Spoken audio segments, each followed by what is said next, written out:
Assalamualaikum warahmatullahi wabarakatuh. Perkenalkan, nama saya Muhammad Surya Nugraha Saputra dari kelas B Indralaya Teknik Elektro angkatan 2022 dengan NIM 03041182227022. Pada kesempatan kali ini, izinkan saya untuk menemani waktu teman-teman sekalian selama 15 menit sampai 30 menit ke depan dengan pembahasan sekilas tentang 3 materi, yaitu HTML, CSS, dan Framework Bootstrap. Sebelum masuk ke inti pembahasan, ada 3 garis besar materi yang akan saya sampaikan dalam video kali ini. Yang pertama yaitu sejarah singkat dari HTML, CSS, dan Bootstrap. Yang kedua, pengenalan terhadap 3 bahasa tersebut. Dan yang terakhir adalah fungsi serta kelebihan dari ketiga bahasa tersebut. Hypertext Markup Language atau HTML adalah bahasa markup standar yang digunakan untuk membuat halaman website dan aplikasi web.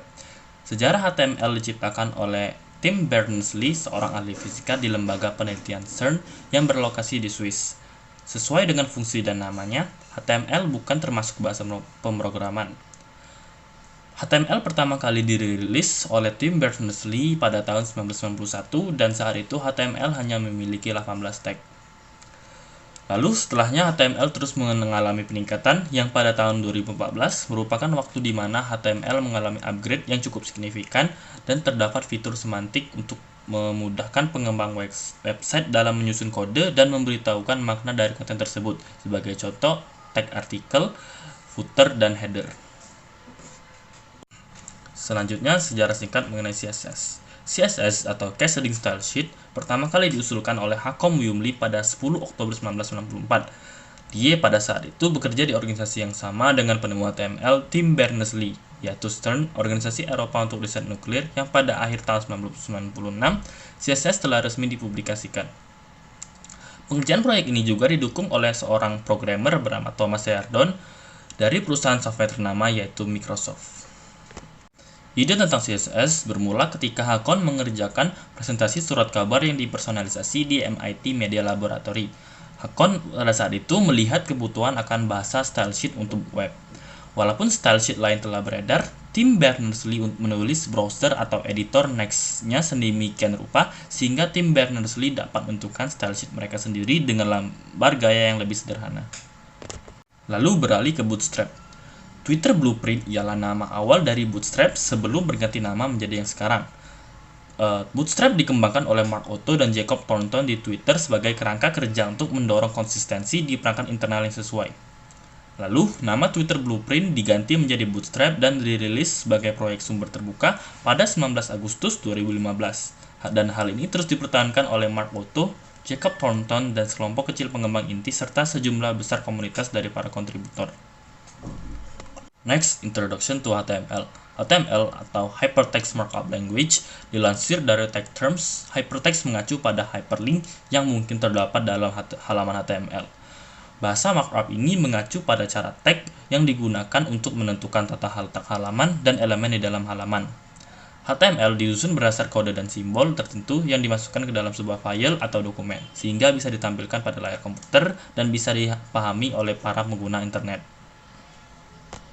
Lalu, fungsi HTML. Dasarnya, HTML adalah kerangka dasar yang menjadi pondasi terbentuknya suatu website.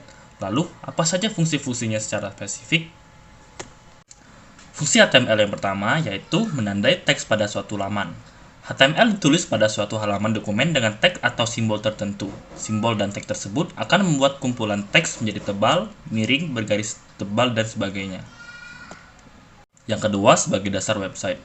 Website yang dibuat tentu memiliki beberapa fitur, dibuat menggunakan JavaScript untuk mengatur perilaku web, implementasi bahasa pemrograman server PHP, dan mendesain web menggunakan CSS. Semua bahasa ini dapat diaplikasikan jika web memiliki kerangka dasar HTML. Yang ketiga, menampilkan tabel, gambar, video, dan lainnya. Umumnya di halaman website atau blog kita tidak bisa langsung meletakkan tabel, gambar maupun video sehingga butuh komponen yang diletakkan pada web menggunakan bahasa HTML. Dan yang keempat, menandai elemen dan membuat online form. HTML berfungsi menandai bagian-bagian dalam website diantaranya header, footer, main, navigation, dan sebagainya. Selain itu, HTML juga digunakan sebagai bahasa dalam membuat formulir digital atau online form. Lalu sintaks-sintaks dasar pada HTML. HTML umumnya memiliki sintaks-sintaks dasar untuk kita pahami sebelum kita memuat suatu web. Yang pertama ada title tag, yaitu tag yang untuk menentukan nama dari suatu web yang akan kita buat. Tentunya ada tag-tag lainnya yang sejenis dengan title tag seperti header, hood, dan body. Lalu yang kedua ada heading tag yang terdiri dari H1 sampai H6. H1 untuk judul utama suatu konten website, H2 untuk subjudul dari topik utama, dan H3 dan H6 berisi poin-poin yang memuat informasi pendukung untuk heading sebelumnya. Yang ketiga ada body tag, yaitu tag yang berisikan konten yang akan kita tampilkan pada halaman website kita. Umumnya konten-konten yang bisa kita cantumkan dalam tag ini yaitu tulisan ataupun gambar.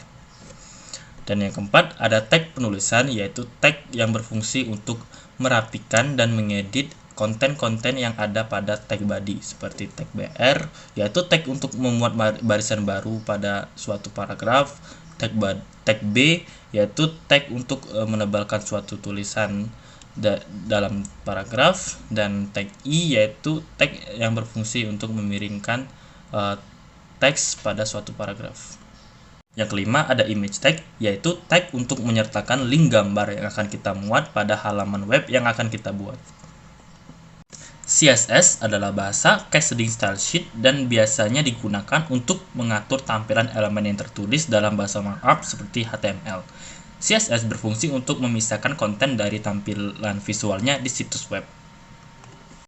HTML dan CSS memiliki keterikatan yang erat karena HTML adalah bahasa markup atau fondasi situs web, dan CSS memperbaiki style untuk semua aspek yang terkait dengan tampilan website. Maka kedua bahasa ini harus berjalan beriringan. Lalu, mengapa sebuah website membutuhkan style sheet CSS? Dengan CSS, Anda dapat mengatur tampilan semua aspek pada file yang berbeda, lalu menentukan style, kemudian mengintegrasikan file CSS di atas markup HTML. Alhasil, markup HTML lebih bisa dan lebih mudah di-maintain. Dengan CSS juga, Anda tidak perlu mendeskripsikan tampilan dari masing-masing elemen secara berulang-ulang. Anda tidak membuang-buang waktu, kode yang digunakan pun lebih singkat, dan error lebih dapat diminimalisir. Karena opsi kustomisasi yang ada hampir tak terbatas, CSS memungkinkan Anda untuk menerapkan berbagai macam style pada satu halaman HTML. Lanjut ke Bootstrap. Bootstrap adalah framework web development berbasis HTML, CSS, dan JavaScript yang dirancang untuk mempercepat proses pengembangan web, responsif, dan mobile first atau memprioritaskan perangkat seluler. Singkatnya, Bootstrap ialah library yang gunanya untuk mempersiapkan kode sintaks dengan memanggil kelas yang terhubung dengan Bootstrap itu sendiri. Lalu, mengapa kita membutuhkan Bootstrap dalam pengembangan halaman website kita? Selain bisa digunakan untuk mengembangkan website dengan lebih cepat, Bootstrap adalah framework gratis yang bersifat open source. Script dan sintaks yang disediakan dalam Bootstrap bisa diterapkan untuk berbagai komponen dalam desain web. Tujuan dan fungsi Bootstrap adalah untuk membuat website responsif dan mobile first. Jadi semua elemen antarmuka website dipastikan bisa bekerja secara optimal di semua ukuran layar, baik desktop maupun perangkat seluler. Selanjutnya, apa saja kelebihan dari Bootstrap? Yang pertama yaitu mudah digunakan. Kelebihan utama dari Bootstrap adalah kemudahannya untuk dipelajari, khususnya karena popularitasnya. Banyak tutorial dan forum online yang tersedia di internet untuk membantu Anda mulai mempelajarinya. Salah satu alasan Bootstrap sangat populer di kalangan developer dan desainer web adalah struktur filenya sederhana, file-file yang kompilasi untuk akses yang lebih mudah, dan hanya membutuhkan pengetahuan dasar HTML, CSS, serta JavaScript untuk memodifikasinya. Yang kedua ada responsive grid. Bootstrap hadir dengan sistem grid siap pakai, sehingga Anda tidak perlu membuatnya dari nol.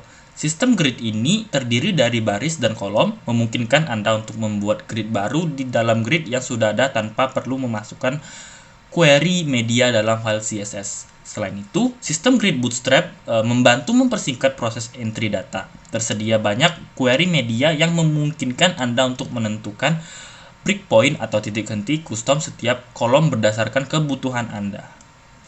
Yang ketiga yaitu kompatibel dengan banyak browser. Website yang bisa diakses dari berbagai browser tentu akan membuat pengunjung betah membukanya. Bounce rate pun berkurang dan peringkat website di hasil pencarian akan turut naik. Bootstrap memenuhi persyaratan ini melalui kompatibilitasnya dengan versi terbaru melalui web browser utama.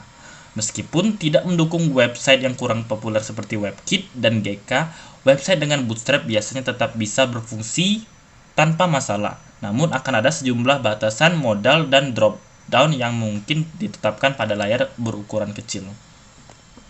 Dan yang keempat ada Bootstrap Image System. Bootstrap menangani tampilan gambar dan responsivitas menggunakan ukuran HTML dan CSS yang telah ditentukan. Dengan menambahkan kelas Image Responsive, Anda bisa mengubah ukuran gambar secara otomatis sesuai ukuran layar pengguna.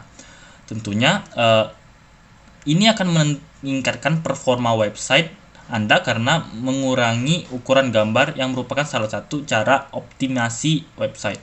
Bootstrap juga menyediakan kelas tambahan seperti Image Circle dan Image Rounded yang membantu memodifikasi bentuk dari suatu gambar. Tak terasa kita sudah sampai pada penghujung slide dari materi sudah saya buat ini. Mungkin itu saja yang dapat saya sampaikan dan saya sajikan mengenai materi kali ini, dan terima kasih telah menonton sampai akhir dan terima kasih atas perhatiannya.